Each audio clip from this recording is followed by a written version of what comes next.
Welcome to the New Thinking for a New World podcast, where we explore the most pressing issues that are challenging and changing our societies. We are looking for new thinking and new solutions, wherever we can find them. Listen as host Alan Stoga, the Tallberg Foundation's chairman, challenges his guests for analysis, ideas, and actions. Together we can help make our world at least a little bit better. Early in 2020, when the global pandemic was still gathering force, UNICEF published a document that was prophetic. And I quote, "All children of all ages and in all countries are being affected, in particular by the socioeconomic impacts, and in some cases by mitigation measures that may inadvertently do more harm than good. This is a universal crisis, and for some children, the impact will be lifelong." My guest today, Robert Jenkins, sits at the epicenter of this crisis. He is leading UNICEF's global education response to the pandemic and brings decades of experience and a global perspective to what might easily be the most important and longest lasting impact of COVID. Welcome, Robert. Thank you very much for having me. Let's start at the meta level. I read a recent National Institute for Health study that looked at past pandemics and the impact on children. To make a long story short, the conclusion was that in the past, at least, the increase in what they called toxic stress prevented children from reaching their full development potential ever. Could that be happening now? Indeed, it could. And I'm hoping to be proven wrong, but I do fear we will look back on the disruption caused by the pandemic on children's education, which has been at unprecedented scale and length and duration. We will be looking back on this period as indeed something that will be with us for many years to come. Let's try to scale it. UNICEF, along with the World Bank and Johns Hopkins, recently launched a global tracker that measures the pandemic's impact. One of the numbers that leapt out at me was something apparently called the learning poverty rate, which was bad before this and seems to be getting worse every day. Can you somehow give us a sense of how big is the problem in terms of globalness of it, the extent of it, the impact between developed and developing countries, and most particularly the impact on kids insofar as you can measure it after a year of this disaster? Well, I can try and capture it, but it is something so big and so diverse, it's hard to capture in a summary form. But, well, first, a headline figure, 1.6 billion children, global student body, 1.6 billion in students that were enrolled in school had their schooling disrupted at the height of the pandemic. That's 92% of the globally enrolled student body. I mean, those of us who are in scenario planning and talking about responding to disruptions never would have put that type of figure on the table before this pandemic. So there isn't a community, there isn't a household, there isn't a country that has not had their education system and schooling affected. So that was at the height. That was last May, June. We still have today over 30 countries that schools remain closed. We have about 2/3 of the student population, close to 1 billion students that are still facing some form of disruption in their schooling. And as we all know, that's over a year into responding to this pandemic. So both just sheer numbers of children affected and for how long this disruption is unprecedented. How it's affecting each individual child really is something that is individualized by its nature. The disruption of the pandemic has put a spotlight on the disparities that exist in education. And indeed, the vulnerable children, marginalized children before the pandemic have been disproportionately impacted. So it's put a spotlight on those disparities. Hopefully that will generate more energy and more resources and more attention to addressing those disparities. But without proactive partnerships that address the marginalization of children, bridge them back into schools, indeed, we may be faced with this challenge for many months and years to come. Let's stay with the impact for a couple minutes. And as you just said, it is individualized. Every kid is different. Every community, every school is different. But there is this question of, is a year of learning lost a year of learning lost? How do you pick up after it is the corollary to that. I know there has been some preliminary work done in Europe that looked at the Dutch schools where they lost part of a school year. And if I read the study correctly, more or less said they learned nothing remotely while they were out of school on average for the Dutch cohort. That sounds catastrophic to me, because I would have thought that if anybody was going to have the infrastructure in place, it would be a country like Holland. Is it possible that all of the jury-rigged efforts to keep kids learning produce nothing? No, that's not the case. Meaning the counterfactual, like what is it the same as if we had done nothing? I think is not the case, and the data is not showing that. Indeed, on average, countries employed 3.9 different modalities to reach children with remote learning. So almost 4 on average, meaning the full range of high-tech digital learning solutions like world-class learning management systems by leveraging the television and broadcasting through radio, and also low-tech, no-tech solutions like supporting teachers to deliver learning materials to homes and engaging in SMS technology. So the full range of tools were employed I'm talking about back March, April, May last year, and have continued throughout. And I do feel it has had a positive impact around the world in reaching children. But again, I come back to, if you were living in a marginalized home, say, excuse me, home living in poverty or in a remote location with less connectivity, or you had less ability to negotiate access to the home device within your home, because there was, let's say, one computer and only one child could use it at the given time. So a whole bunch of different dynamics are at play. It could have affected your access to remote learning.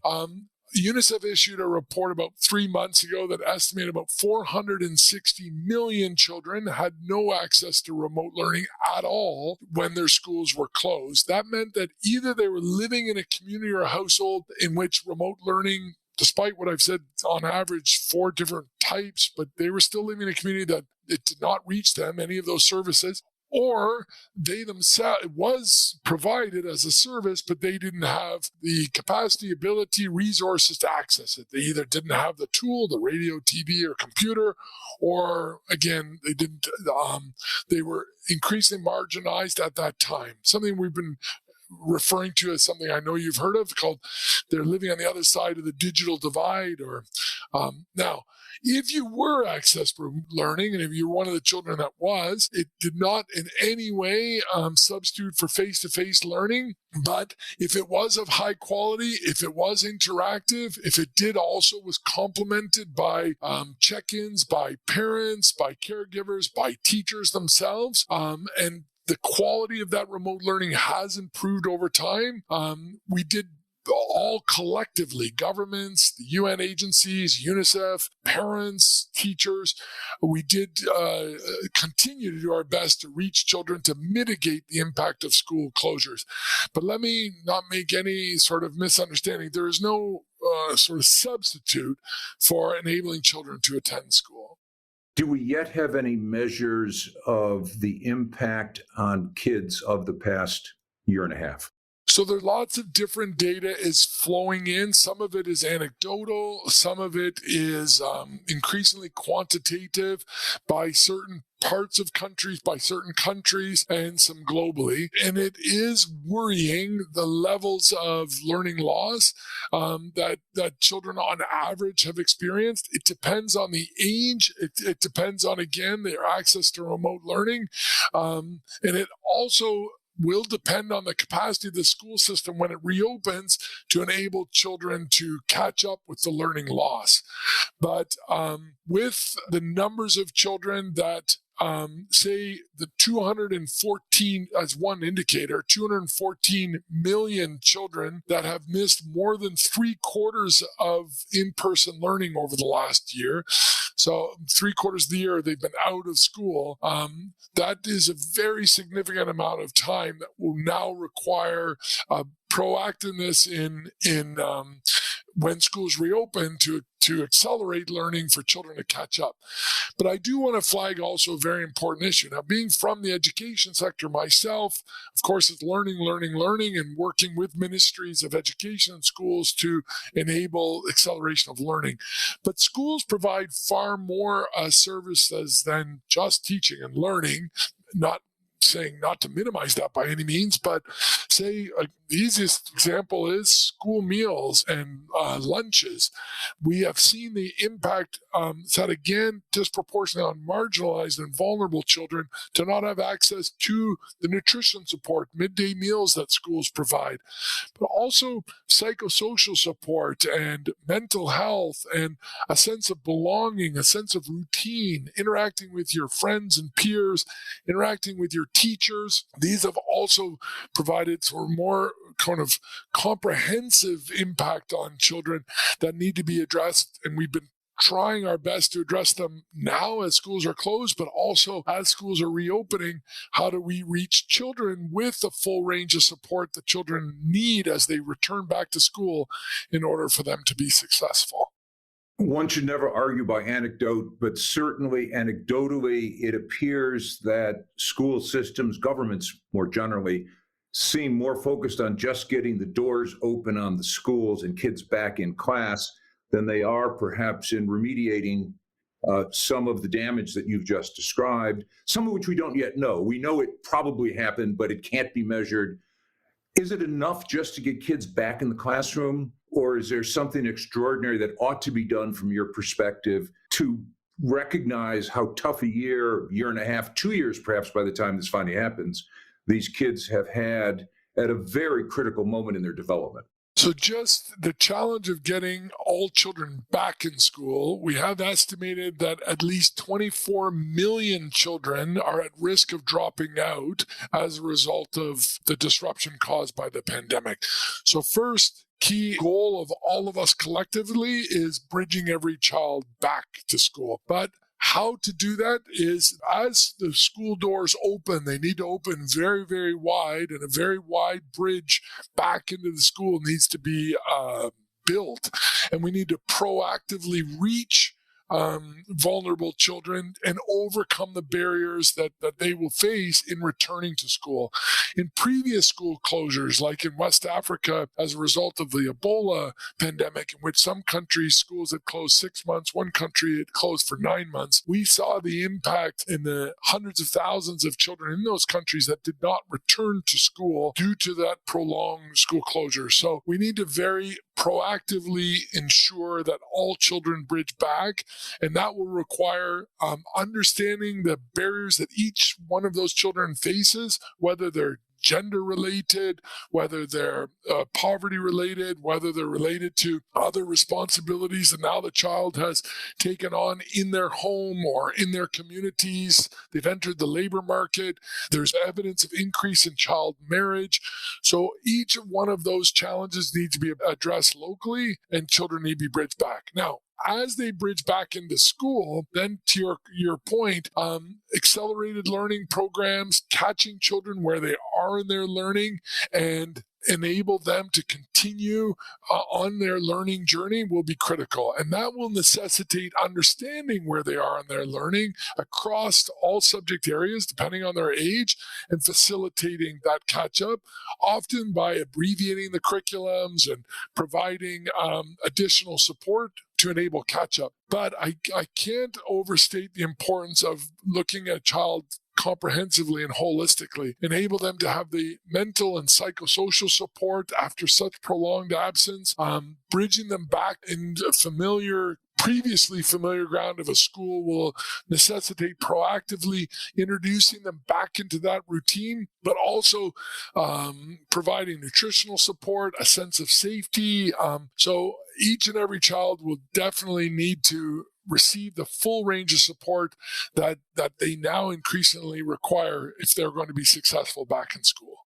If I were a betting man, I would bet that most countries, most education ministries, most school systems don't have the resources to take that kind of very thoughtful, deeply articulated approach. They're desperately trying to turn the engine back on, worrying about air circulators, worrying about cleaning, worrying about plastic masks and PPE, et cetera.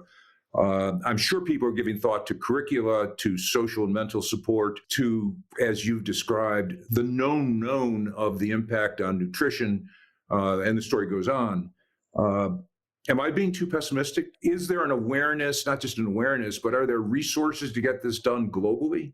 So I think there's good news and then there's challenging news. On the good news, I do feel that with the spotlight that's been shone on the importance of schools, the role that schools play in communities, it's kind of like you don't know what you appreciate until you don't have it. I think has happened in schooling and happened in education. So parents, presidents and prime ministers, the whole teacher, everyone's I think recognize what a central role schools play in their communities, and therefore there's a lot of attention, a lot of resources, a lot of energy, a lot of interest in supporting the reopening schools and ensure schools are sufficiently supported. And I think, again, a spotlight has been shone on disparities and a recognition of digital divide and unequal access and unequal levels of support. So I think that's also generated a lot of interest and a lot of attention and resource. So that's the good news. The challenging news is we're in a very difficult financial times and economic situation around the world. Economies have contracted. Understandably, governments are prioritizing health expenditures and restarting the economy and social protection systems and social transfers. And so when you're trying to kind of square the circle of a budget at national level, particularly in low and middle income countries, a budget line that often then is taken to fund these other important expenditures is from education. Now, of course, being from education, you're bound to expect I would say this, but I am very, very concerned that that would result in the short-term impact of not being able to sufficiently fund the reopening process at a time that's critically important that it does receive the resources required so that children receive the support. Children and teachers and principals and people working in the school system receive the support to enable an effective reopening and reaching every child. But also it will compromise the medium and long-term benefits of schooling for each and every child, but their respective communities and their countries. And I've seen this before. I've had the privilege of serving in low-income countries and in fragile countries around the world with my time in UNICEF.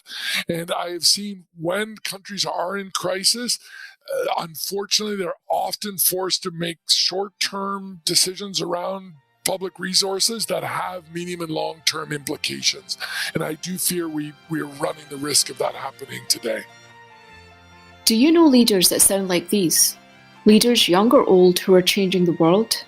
Who are not content with what is and are willing to work for what could be? If so, nominate them for the Talberg SNF Eliasson Global Leadership Prize at talbergprize.org. That's TALLBERG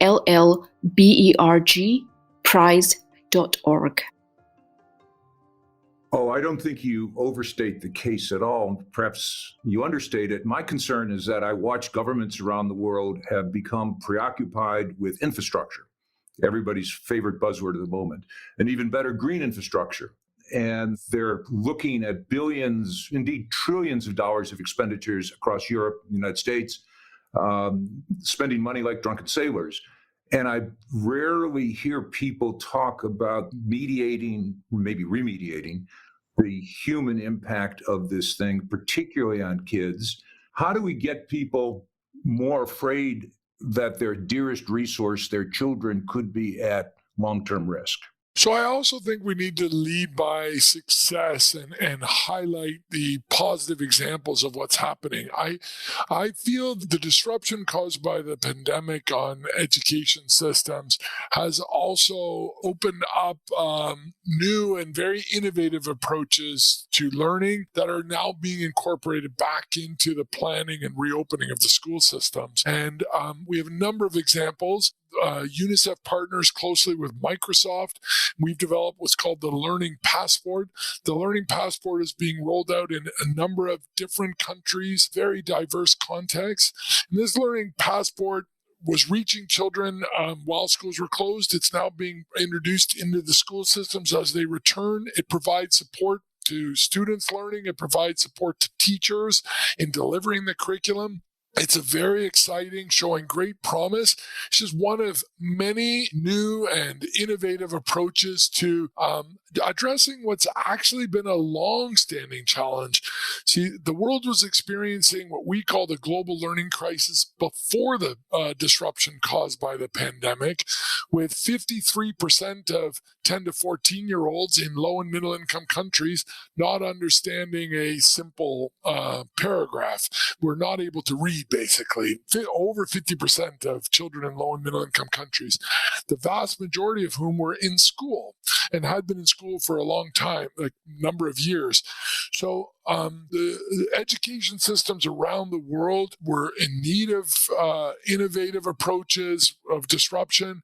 That also, this has presented an opportunity to leapfrog some of these innovative approaches to address a long-standing challenge. So I feel that that still requires public resources, very much requires investments, but it can be pulled into the sector by success. So that's something also that I'm very excited about. Are there other examples of things which are bubbling around that if people of goodwill with some resources wanted to, we could have a real campaign to try to turn something which is a potential disaster into an opportunity? I don't think there's a single country now, as a result of the disruption caused by the pandemic, that hasn't been innovating in some way to provide remote learning, but also in the planning and the reopening of schools, introducing new ways of learning. Now, the extent to which that's reaching every child, the quality of that innovation, of course, is very diverse and wide-ranging. But the number of actors that are coming into this space, global multinational companies, but also universities and UN agencies and non-governmental organizations that are, again, it's, I think, from a reconfirmation, but a recommitment to change and innovate within the education space is incredible. And so with all this sort of goodwill and all this commitment, translating that now on the ground is one of the key challenges. Translating also in a way that will affect the most marginalized children in the lowest income country or in the communities that are the most remote. That's, again, our biggest challenge in UNICEF, but all of us collectively. How do we translate these innovations and world-class tools so that it reaches every child? I think that would be the great equalizer. That would be the great enabler for every child to reach their full potential if that happens.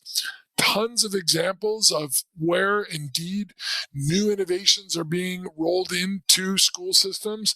And now that we're going to document those, to make them evidence-based and ensure that they reach all children, that's where we're focusing on today.